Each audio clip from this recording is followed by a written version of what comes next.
And welcome Bronwyn Main from New Zealand today on CatChat. Thank you so much for joining me. Now you're in the, tell me where in New Zealand you are. Okay, I'm in the North Island. Yep. North Island. You're North Island. I'm in North Waikato, in a small rural area on the coast north of Raglan, and it's called Te Akau. The people in the racing community, horse racing, Te Akau stud, which is a world-renowned stud, is our neighbour. Ah, cool, awesome. So that's a pretty beautiful place of the world to be living. It's we farm with sheep and beef farmers. We've got 1,800 acres, Wow. which is a lot of land. It is. And we farm, and our farm runs down to the coast. So we've got 2.5 kilometres of coastline only accessible through the farm. Wow. So if I get on a quad bike, I'm just looking at the weather, 15 minutes on a quad bike and I can be on the beach. Wow, that's amazing. That sounds awesome. And to get to the beach, the last little bit's tricky. And when you're coming up, there's only one way. And so we use a term over here. It's called, you drive it like you stole it. Because it is, you know, you've got to, through the rocks and that, and then you've just got to go, like, when you're going up, you've just, only one way is put your foot down and go. So you say to people, you just drive it like you stole it. Brilliant, absolutely brilliant. And you've been in the cat fancy or cat shows and stuff since early 2000, is that right? 2000 and late 2004. And what actually got you interested in cats and cat showing and cat judging? I needed a hobby. I replaced two-legged ex-husbands with four-legged Burmese. Well, that sounds fair. I upgraded. That sounds I needed a hobby, and I loved cats. And this goes back to my mother having a Burmese. And I love cats. And I thought, I need a hobby. I want to meet new people. And I thought, what would I really like to do? So, you know how you write down some random thought? Mm-hmm. And then you just go and make it happen. And from that, I thought, yes, I like cats. I want to show them. Yes, I can give more. I just don't want to be a passenger. I don't want to just sit. I'm not a passenger person. Yep. And so one thing led to another. Being a steward and a handler, which was, you work at every show. Yes. Because they're like scarce as hen's teeth workers. Yeah. And then I thought, nah, I'm going to do a bit of this judge's leg. Cool. So I did a bit of this judge's leg, qualified, and was very lucky to meet some really good people. Now, you're also involved in the Hamilton Cat Club, yes? And yes. You guys have plug Hamilton. Got to plug the Hamilton Cat Club. Hamilton Cat Club, we hold the largest show in New Zealand. That's fantastic. That must be a lot of work. Pardon? That must be a lot of work. We have a stunning team. I'm the president of Hamilton Cat Club. We have a stunning vice president, a stunning secretary, a stunning committee, and there's no iron team because, by God, everyone works, and we work the whole year. Yep.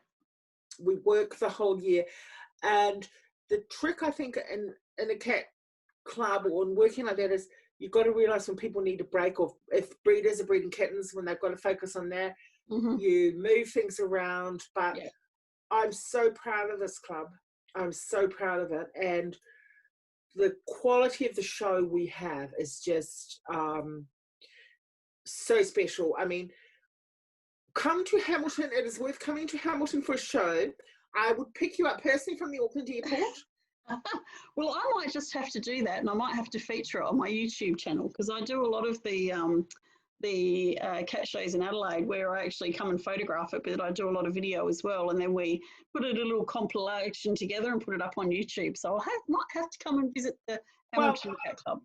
We're very blessed. We seem to have a lot of judges from Adelaide.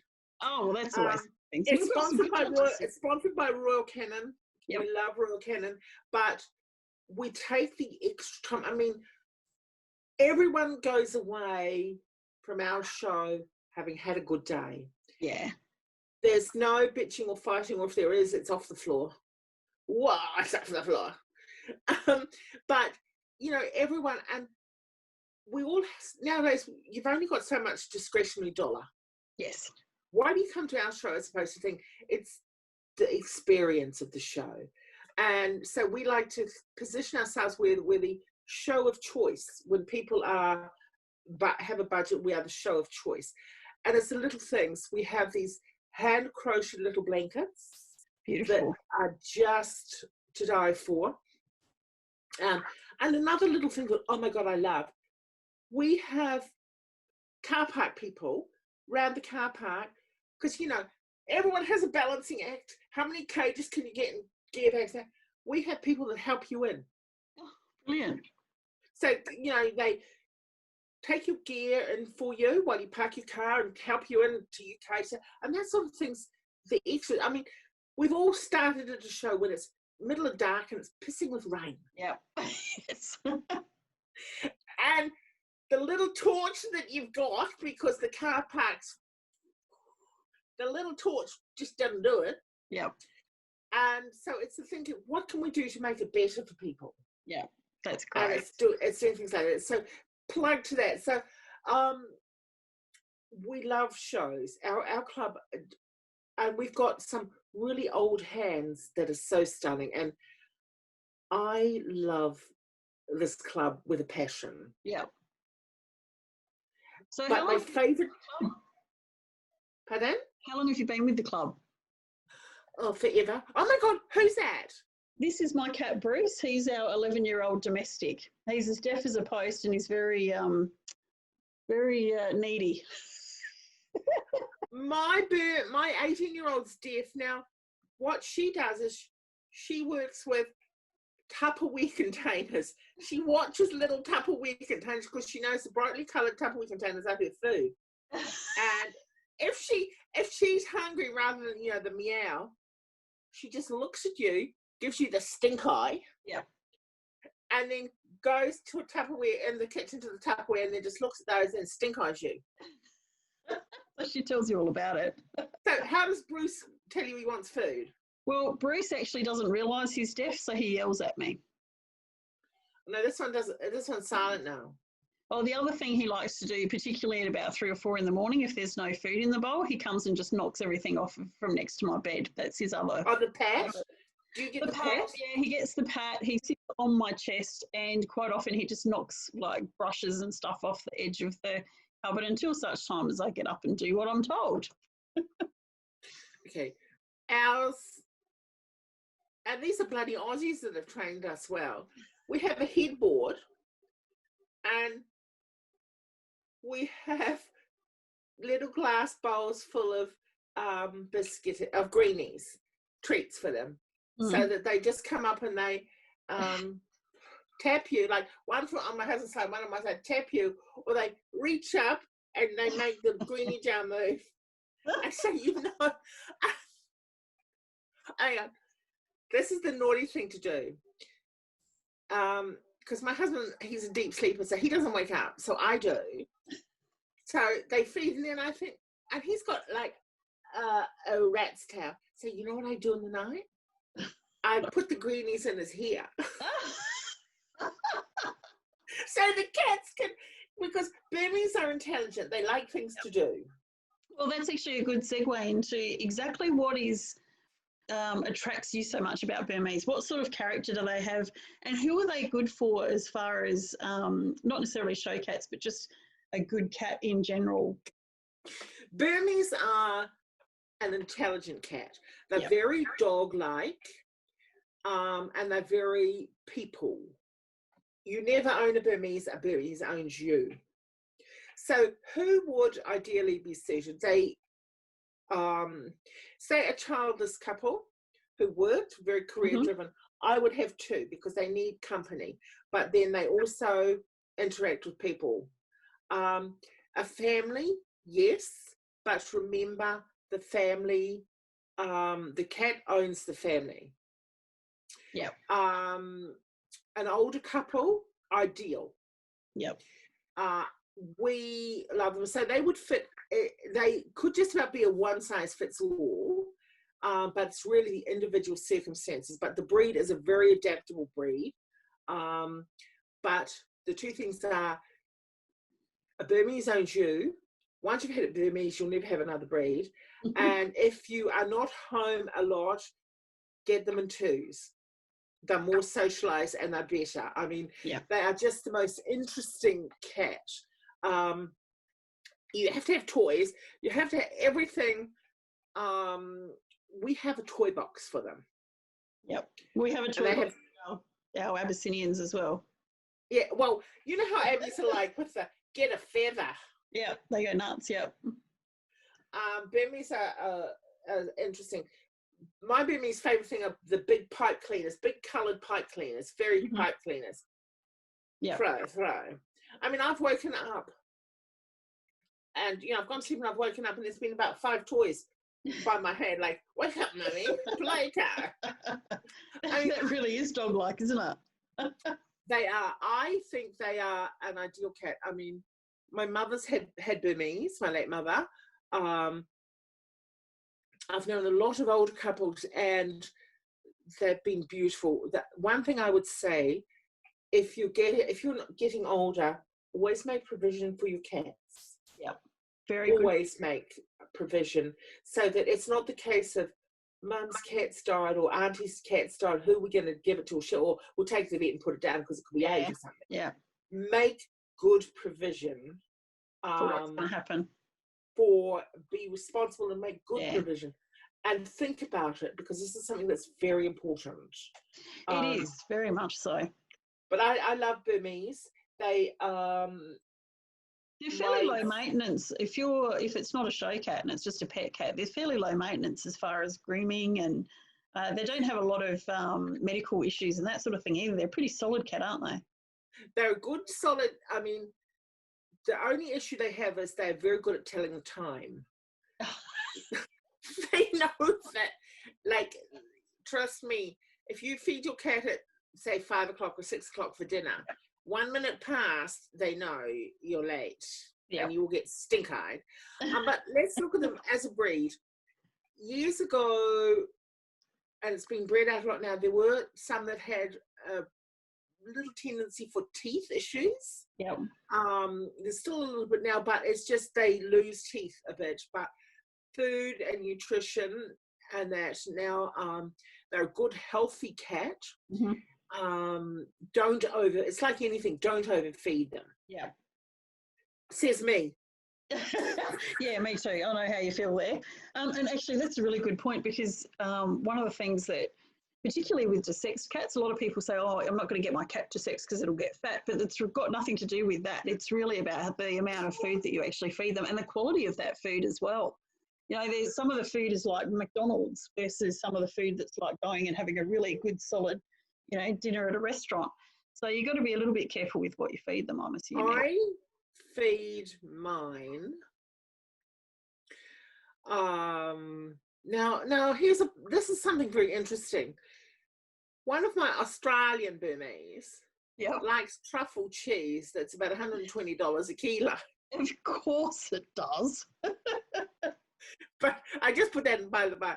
But you're right. The proprietary brands like Royal Canin do a good wet and a good dry food. Yep. And because our house, we have cats aged from 3 to 18, so we cover a lot.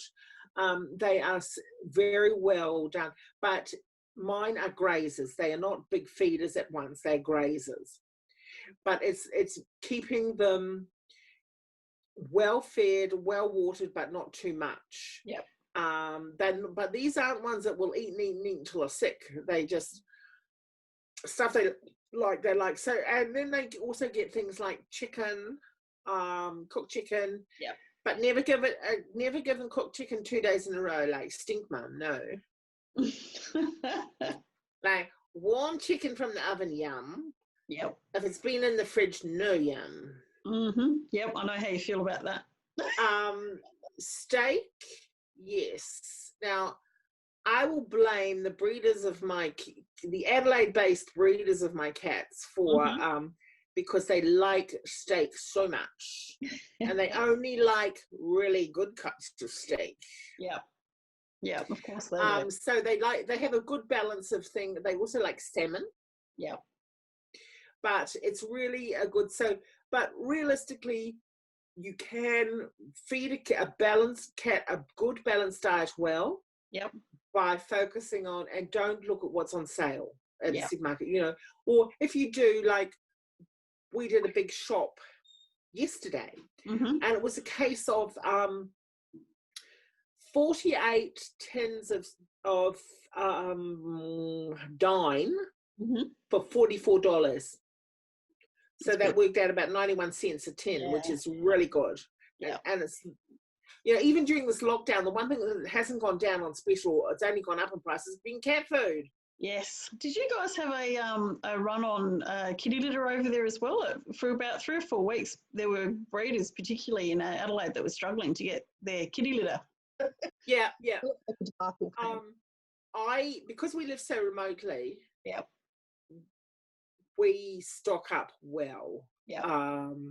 We stock up, but I got kitty litter because it is terrible. It's the relationships, and the lockdowns here were good, but you could always ring, or text or whatever, and you could find it if you needed it. But kitty litter was hard. Over here, people use the barbecue stuff. So, but kitty litter, mine love clumping litter. Bless them. Just, we've all heard theories of what's good, what's not good. Mine have always had clumping litter. It's easier, and I don't care. As simple as that. And I've got one of those robots, the self-cleaning robot. Oh, lucky you. But no, your cats. So are they a low maintenance? Yes, because you don't need to spend the time washing and grooming them. No, you don't. A good hand, like if you're patting them, that gets rid of a lot of that coat when they're molting and stuff like that. Yeah, you can just wash your hands, wipe the wet off them, so you've still got damp hands, and then it comes off your hair. The hands will dry, and it'll be sticking with that. The other, if you want to be lazy or cheat or whatever. You can either use pet wipes or wipes for little kids. Those baby. The wet wipes. Yep. Or the baby ones that are sort of got nothing in them. And you just over with that, and then do it with dry hands. And that's a good way. But so my average time non-show and grooming Burmese is nothing. It would be 5 minutes a week, if that. I'm an eye wiper. You've got boogie eyes, you've got sleep in your eyes. Gotta go. Yep. And it's, I have a well-trained husband. He does all the nails. Oh, brilliant. Excellent. He has brothers, but I don't think they could be trained to do nails. But I can rent them out for a large fee. Now, with the Burmese, the one thing that I always have found fascinating about Burmese is the texture of their coat. The texture is quite different to other cats. It's got that real silk to it, hasn't it? It's a silk. You should, they say it's satin wrapped brick, right? And the good way of really, I always say with cats, and I use this with judging or even at night, close your eyes, feel. And I say this to my husband too, because he's a cat baby. Feel the cat, and you can tell from the feel of the coat what it is. Traditionally, a Burmese should have a satin wrapped brick, a sleek, close-lying coat that's very smooth, and groomed. It will just feel like satin. Shiny and soft and lovely. And it's kind of interesting that you've got this beautiful soft silk fur, but the body themselves is actually, it's almost like bulldog-like, isn't it? It's got that quite broad shoulders, big chest, the domed head. So like they're muscular sort of heavy. The best way to describe it is it would be someone, the best way of thinking is, would be, a Burmese is deceptively heavy. It would looks like, say, a size 8. The cat would look like a size 8, but when you pick it up and feel it, it's a size 12 or 14. And from a judging point of view, you judge the cat and you feel the weight go into your front hand. It's the weight. If you can't, I'm looking for a prop and I haven't got a prop. so okay, so work with me. This is a cat. Yep. So you pick it up, put it in your hand, and you could feel your hand go down. Yep. There's weight there, and you know, and it's a massive amount of muscle. And when you're looking at a cat, a well-developed, well-exercised, they've got, you can see good muscles. They've got stunning muscle definition, and their front legs, arms are very strong, very muscly, and that because they do a lot of exercise, and that's where they get it. They are really deceptively. You think of it, it would be, looks like a size 8, but would be 100 kilo in reality. They are deceptively heavy, and that's the best. It's a well-used old description, but that's the truth of them. Yeah. What about their expression and their facial expression? Okay. What do you look for in that? There's lots of descriptions. It can be called stink eye, or up you. You know, I mean, it's really got that attitude. It's like, mummy. Yeah. Yeah. They look at the. I mean, when you're judging them, you look at a cat and you think it's nice, and you wait an extra couple of seconds for the stink eye, for that Burmese look. It's like, stuff you, I'm better than you.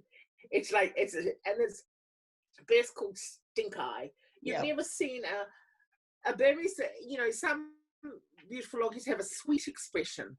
A Burmese expression is never called sweet. But it's a really, it's totally different, because here's a cat that's got a stunning nature, but it has this attitudinal look that you would think it's not got a stunning nature. But it has you know, there's no signs of stress, and the ears don't go down. Yeah. It doesn't flatten out, but it can just look at you. You know, I think a Burmese would be an ideal cat to have in a staring competition. Who blinks first? Put your Burmese up, it'll win. If somebody was going to, if someone was going to be looking at purchasing from a breeder, what are some of the questions that you ask? Because I know we were talking beforehand, and it's really important to ask a lot of questions of the breeders if you're actually looking at getting a Burmese, isn't it? I've been very blessed. I've had 3 breeders breed me stunning Burmese. The things if you are asking for a companion, or depending if you're wanting a show cat or companion, but you want to know you're getting a healthy Burmese. Yep. I would encourage people to go and look at the cattery. Ask them what they feed, ask lots of questions, ask about the parents, the grandparents, ideally if you can see them. You want a cat that's going to be healthy. You can see a lot for yourself. If you go to a house and you can see, it's a lot. The breeders have bred, a lot of them, for a long time. Well, they know. Ask questions or ask around. Everyone's got a good story, a war story, and a good story. Yeah. Ask around. Talk to people. Being referred by somebody that's already got fantastic cats is always a good. Oh yes, but then, I mean, I haven't bred, and I don't breed because of my lifestyle. I just haven't got the time. But my first cat I got from a long-established breeder, and she was stunning. But I had checked her out, and I actually went and saw her. I spoke to her on the phone. Went and saw her twice. And just worked with her and clicked. And, you know, it's that gut instinct. The second breeder bred with the first breeder. I mean, this was so good. This is what they bred. Boy 1 with girl 2, because I said, I want this. Yeah. And I mean, how often do you get breeders that are prepared to collaborate and do that? That was just like, that's amazing. That's what it should be, though, isn't it? Isn't that what it should be? Is looking for breeders should be looking at bringing together the best combination of the gene pool and creating amazing standards. I took a punt because I knew this one had stunning girls, and the coat, which is so important with the Burmese, I wanted from this cat, but I knew this one had a boy that had a temperament and type to die for. Yeah. And I was the newie that knew nothing suggested that, you know, and I thought, had a pretty fast car, so full as fast I could get it and go.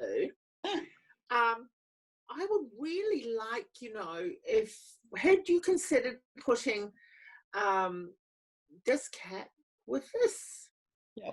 Had you put, you know, that would give you a stunning. And I thought, I was waiting for a reaction, no reaction. And then I got the cats that I wanted, and it worked stunningly well, you know, but that I'd spent a lot of time looking at, and these were women that had so much breeding experience. Yeah. It was just, I'm just watching, I'm being distracted, we're about to be photobombed. No, we're not. Are we? Yes, we are. Oh, there's a Burmese. There we go. This is a Burmese. He's red. His full name, excluding title, so his pedigree name is Denshu Tiakau Red Terror. Beautiful. He's named that, obviously with his prefix, Tiakau, because that's where we live. He's red, so it's obviously his name. Yep. And Red Terror, we thought would work. He's 3. He's a neuter, and he's what has been New Zealand Cat of the Year. Beautiful. And he is stunning. I mean, as a red cat, he's just really good. Yeah.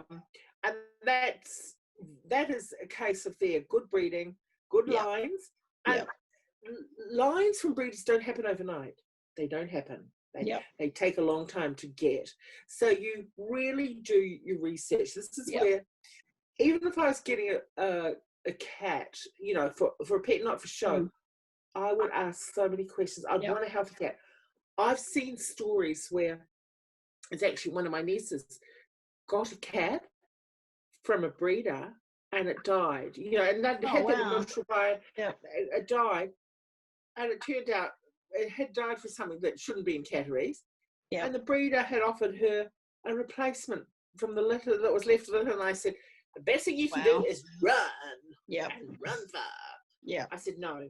So it's just sort of being careful about the health. But let's wrap up on breeders. It's a 50-50 nature and nurture. Yep. Breeders give you a product, you know. They give you a great example. I mean, we farm, so we're the ideal. But then it's you up to how you bring it up. It's like, you think of adopted children, for example, surrogate children. They're formed, you've got a basic there, but then how they grow up, how they respond, that nature versus nurture, and this is what brings it. So I have the greatest respect for people that breed. It's because that socialization is really important, isn't it? Breeders are interesting people. They do it, and I commend them because it's a lot of time. It's a terrific lot of time. I've been lucky. The 3 breeders I've had cats from, I all have my greatest respect. One of them, obviously, we know is in Adelaide. Yep. But to get that, it's just stunning. That, and we talk about this socialization. I mean, my cats came to us when about 12 weeks old. They had gone from Adelaide to Melbourne, overnight in Melbourne, and then Melbourne to Auckland. And we got them straight into the car, opened the cage because we got babies. Yes, you wanted a cuddle, yep. And they came out purring. Oh. There was no hide, and it was a combination of the breed and socializing them. There was no hide for a couple of days in a room under a bed. It was like Straight okay, out. this is home, your mum, your dad, feed us, treat us, we're your children, we're going to bankrupt you, you're going to love us to bits, we'll love you in return, but you are now our new slaves. Thank you for auditioning. It sounds like the perfect arrival. Oh, you couldn't ask for better. And people I've had that had the same thing, you know. Dare I say, it's been Adelaide cats that have come through. Mm-hmm. Yeah, we're actually really lucky in Adelaide. We've got some great breeders in Adelaide. I would plug, so based on experience, I would plug Adelaide breeders for bringing for cats coming over so socialised. It's just stunning. You know, some of the pictures and that you get and stories you hear. It's just, I mean, yeah. And it's all about these breeders being an ethical breeder, being a responsible breeder, being a good breeder. Mm. And there's a lot of education that's got to go in behind being a good breeder. There's a lot you need to learn. It's not just like you buy a couple of cats and put them together and lo and behold, that's it. I don't think, I mean, no one is in it for the money. No. One of my girlfriends who's a long-standing breeder said to me, out of a litter, if she gets a haircut, she's lucky. Because, you know, you think a Caesar, you think the food, desexing, all this, but so they have my admiration. But they are the key to this when you're getting a cat, to show as a pet, or, you know, they're your forever, this is their forever home. I mean, I love these guys. And that's one of the things I often talk about is the difference between getting a rescue and getting a pedigree, is that rescues, you don't actually know what you're getting to, so it doesn't necessarily suit every home. Whereas with the pedigree, you have some understanding of what their traits are going to be, so you can better suit the family that they're going to be going into, whether it be a single older person or whether it be, you know, a young family. At least you know what the traits of that particular breed is, and you've got a better chance of them being in the right situation. Okay, I'm going to throw that theory around and toss it up in the air for you. Yay, do it. I have 5 cats. Yep. 4 are Burmese. Yep. My 5th cat is a big red tabby called Sir Stanley of Tiakau. Stanley's 15 and he's been shown. Now, he came to us and essentially rescued. He was a dumped farm cat. Yep. So had lived rough in that. But he now exhibits all the same characteristics as a Burmese. Yep. So he's been socialised with Burmese and he's become one. And he has been so socialised, and the Burmese are so intense, and they love, you know, and their love of people and other cats. He's become a Burmese. Well, it's funny you should say that, because Bruce, who you have just met, who's just come over to say you've got to talk about me, he does the same thing with our Abyssinians. He used to be quite a laid-back guy until the Abyssinians came into the house. And when it's a Zoomy time for the Abbeys, he jumps in and plays as well. And he's 11. But he's decided that he likes being an Abyssinian. Abbey. Yeah. He sees himself as an Abbey. That's it, absolutely. So, he's taken on a lot of the traits and personalities of the Abbeys for sure. So he's totally white? Yes, he's a completely white cat. We've got his sister as well, who was the run to the litter. She's also completely white. He's quite a big boy, but he's always been very laid back and relaxed. So he's 11? Yes. Yeah, so he looks like there's something in there. There's not just Moggy in there. I don't know what it is. He's got a bit of the Siamese, you know, when the Siamese sort of do that warble thing. When he meows, he does a bit of a warble thing happening there. I think his tail is probably the most interesting thing of him, because he's actually almost got like a tail that flips right back onto his back. So is there a bit of Russian in there?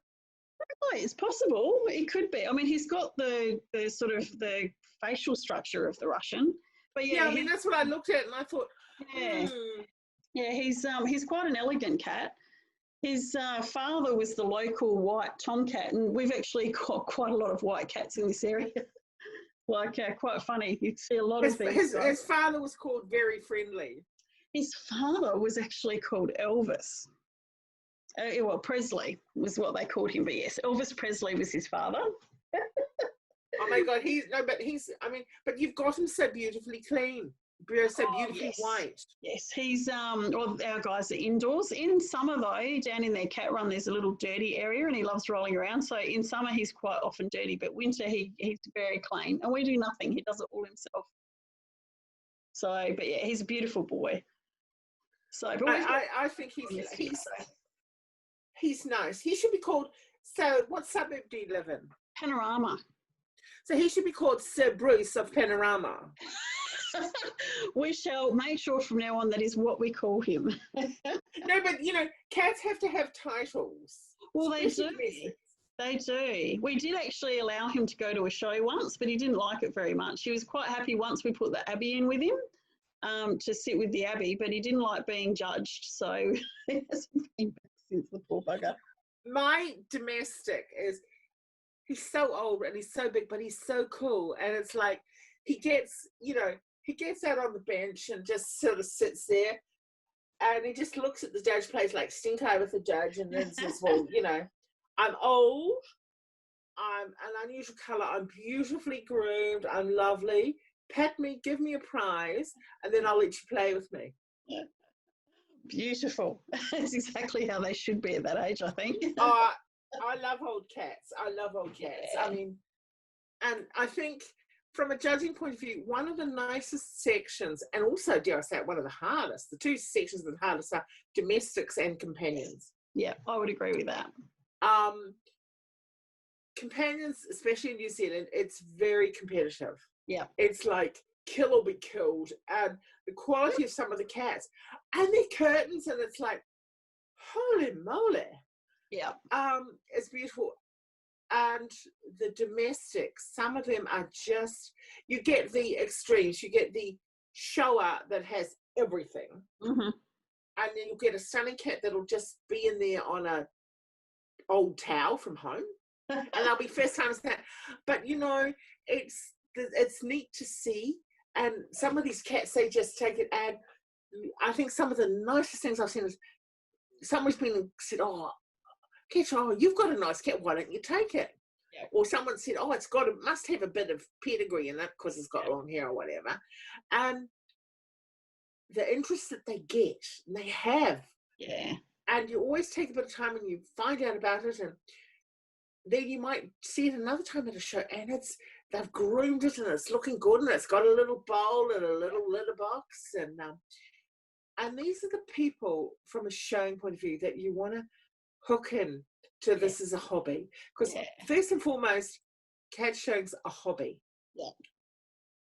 And there's a lot of people that go to the cat shows, particularly some of the older ones, and it's actually the only outing they have. Like that's their entire outlet for socialisation and seeing other people, and you can see the love that they have for their pets too, which is great.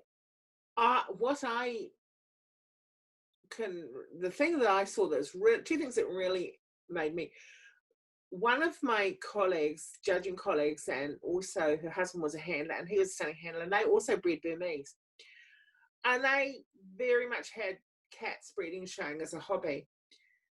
And they had the little brother to my blue boy, but he was entire. And I'd see them during the show, they would have fed Cody some cooked fresh breast of chicken. Yes, we do that. And they'd be going along, and they'd be giving Bertie some, and I'd look and I'd say, well, here's his brother, so he needs to have some, you know, I can't have. I love it. And then another older family based in Auckland, they breed stunning abbeys. Wow, have I seen the breed develop with some of the stuff they've been breeding? It's just, whoa. And I've seen them go along and they have their food and share the cat, and they'll see your cat and they'll go along, and the joy that they give. And this older couple, the mother and the daughter knit mice. Oh wow. Like thousands and thousands and thousands of mice every year. And you know, but it's their one outing, and they give so much and they enjoy it so much. So it can be such an enjoyable hobby. Yeah. And when you look at it too, in today's society where so much is so digital, everyone's so busy. Yeah. That the gift of time is very important. And you think that some of these people mightn't see someone for a long time, you know? Yeah. But having a catcher, having them, that outing, seeing people, having that interaction, it's just really cool. And it's can be so important that this is needed. And I just think these people it shows, it takes nothing. You can give a gift of time and 2 minutes, sit down, talk to someone, go around and have a look at the cats, you know? Yes. Yeah. And the best thing about having the cats there too is that it gives you something to talk about. Like you can walk up to a complete stranger and have a conversation at a cat show that you've never met before in your life because you have got that same sort of interest with the cats there, which is great. I do. It's been ages since I've been to a show where I've just been a watcher, not a judge or a worker. But, you know, you always can sit down and talk to someone. And I think my husband, Ross, he's relatively new to the cat world, bless him. But he said, it's amazing, the old ladies and single people or couples that he goes and he talks to. And, you know, and I go to a show and he's off talking to everyone. But he said, that's so good. And he said, everyone's got an interesting story. And they'll be knitting something or crocheting something, or ladies in the winter making stunning scarves and neck things. And it's a good social barometer. It's a really good social barometer. And I mean, at Hamilton, we like to encourage people to sort of enjoy, and people come as much for the outing, you know? Yes. Yeah. Sure, you know, you're going to, because we always make sure there's good food, plenty of food. Go have food. And the thing I love about the food too is that it's a lot of the older recipes. It's the biscuits and the cakes and the, you know, those sorts of foods that I know my grandmother used to make. Some of these ladies bring along and share, and, you know, it's just wonderful. Do you want to know one of my best tricks I do? And this is so naughty, and I really smack myself sometimes. You know, you've judged a ring, judged a section, and you've given your results to your steward, and you're waiting for them to write them up, or what you call a ring clerk. And I always say, God, I'm hungry. Anyone on the front row got anything to eat? And the American Times, a Tupperware container or something will come out with biscuits or homemade stuff, and it's so good. It is. It's so good, and it's all that old comfort food. It's fabulous. I just love it. I've been doing a lot of, because around here we're hardcore rural, and I mean this is a community where you survive on your ability to make jams and chutneys and soups. Yep. And when people visit, they give you jams or chutneys or soups, you know. Yeah. And so during lockdown, my bloody kitchen's been going the whole time making, you know, I mean, we've had stunning mushroom season. Yep. So, of course, I've been freezing mushrooms, done mushroom and onion sauce, this and that and everything else. So, but yeah, food's a great bonder, isn't it? It is, absolutely. But food at cat shows, and you tend to know who has food. Yes. You do. Definitely. But the people that cater for ours, they're the good old-fashioned cooks, you know. Yeah. And Chrissy makes these scones, these cheese scones that are like, oh my God, the best cheese scones out. Yeah. And she knows that wherever she's catering, you know, you go in there and she go, okay, darling, I know I've saved one for you. And I go, thank you. That's the kind of cook you want. And then they go out and I'll say to Ross, or another lady, she'll say to Ross, I've made some this or that. You might like some of these. And she'll give him a plate of. Oh. So this is a thing that we love. I mean, I love cat shows as a hobby. Yeah. I think they're a wonderful human and a contact point. Yeah. I think it's a great interest. But also, for me too, it's a great study of people. You see so many different sorts of people. It's quite amazing at the backstories that you hear from cat shows, isn't it? Like some of the things that some of the people have done is just incredible. Oh, yeah. I mean, it really brings quite a variety of people together under the one interest. Well, you look at people at a show, and you might have never or anything, you get talking to them, and oh, what did you used to do? Oh, well, I was an ambo driver for so long. Mm-hmm. What? And I was this or that, and it's just It's amazing the It is stories quite that come amazing. out. And Yeah. so you learn so much about people, and what I get to is who knits, who crochets, Yes. because there's a whole cottage industry of it. There is, There's absolutely. a whole cottage industry. Everyone's doing something. Yeah. Yeah. And I mean, I enjoy it. I like cat shows as a hobby, as an interest. Yeah. I'm extremely proud and extremely passionate with Hamilton Cat Club. Yep. As a club, they are stunning. I think, and I'm going to give a big shout out, not just because I'm talking to you, but the cat shows at Adelaide, the quality of the cats you have there is something you all need to do. I'm going to stand up and give you a shout out, clap first, because you guys have stunning cats. Yeah. Obviously, I show Burmese. I have my 2 Burmese from Adelaide that I currently show here. I think you make life, especially for Burmese, very hard. Yeah. But you are so up there. I've seen so much improvement in the breed, the quality of the cats, and both short hair and long hair. And I think it's really very stunning. It's a great experience, and oh boy, you have to think and you have to work. You should all be very proud of what you do. At the shows there, I've taken home, why reinvent a wheel when it's good? I've taken home some ways you've done things, and I've stood on people, fought and whatever to implement them, because you have some very good habits at work. You have some very good programs, and I've been very lucky to meet some nice people and great and interesting people there, and I've learned from their experience. So I think that you tick a lot of boxes and you do it well. What you do, you do very well. On behalf of all the Adelaide people and our cat shows and organisers, I thank you very much for that. I think they do a fantastic job. Absolutely. I'm photographing it all the time, so I'm seeing what's going on behind the scenes and things like that. And it's a massive amount of work, and it doesn't matter whether you're an exhibitor or somebody who's organising the shows. It's a community that comes together and gets it all done. It's amazing. And you have a couple of good photographers there too. Well, we do.